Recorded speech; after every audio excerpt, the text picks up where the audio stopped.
سلام دوستان، امروز یه خبری شنیدم خدایی پشمام ریخته. بریم با هم دیگه امتحانش کنیم ببینیم چه خبره. فقط خدا کنه راست میشه. اول میرید داخل ایمیل. خب بعدش الان بهتون میگم. دوستان من جیمیل خودم رو چیز میکنم، سانسور میکنم. ایمیل خود گارنا رو الان واسه تون مینویسم همین الان. اگه میبینید سانسوره همش جیمیل خودمه، مال خودم سانسور کردم دوستان. این پایینم چیزشو میارم، دقیق بزرگتر میارم تا راحت‌تر بتونید ببینید اینهاش. فقط خدا کنه راست باشه. میگن هفتگی رو میزنه چیز میکنه ماهانه.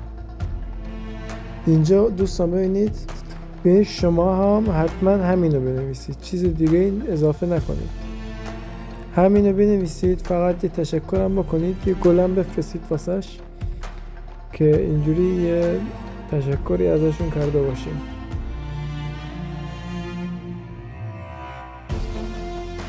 بر خدا کنه راست میشه آجی. استرس دارم. خب دوستان چند لحظه نگذشت و همین الان یه دونه ایمیل واسم اومد. بریم ببینیم چیه.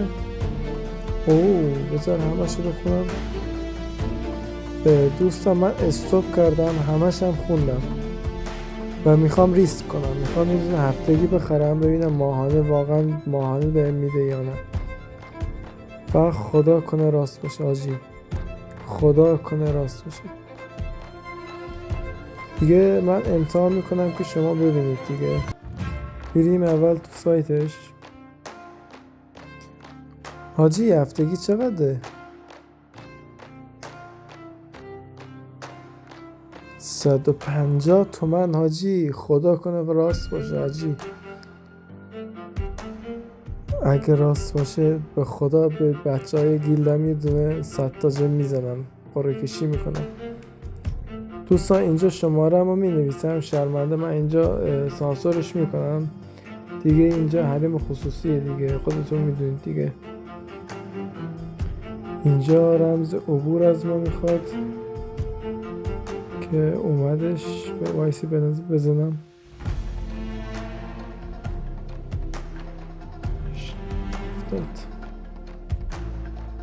ثبت سفارش حاجی. استرس گرفتم، خیلی استرس گرفتم دوستان. اینجا رو دیگه پر رو نشید دیگه، اینجا دیگه خصوصیه. باید شماره کارت اینا رو بزنم که زدم و همین شماره سریال شما اینو کپی میکنید، دوباره میرید داخل ایمیل. حاجی استرس گرفتم. بفرستم یا نه؟ آقا میفرستم دیگه، ریسکش کنیم. عضویت هفتگی.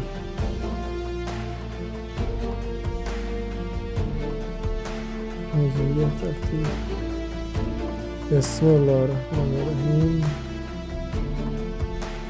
آقا ارسال شد.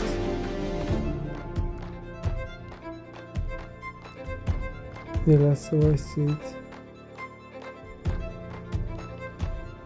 آقا یه دونه ایمیل دوباره واسم اومد. بریم ببینیم چیه. والا دیگه کلا استرس گرفتم ببینم چیه. خدا کنه فقط. بسم الله الرحمن. برای شما یک عضویت ماهانه. یا خدا. بریم تو فری فایر. بسم الله الرحمن الرحیم.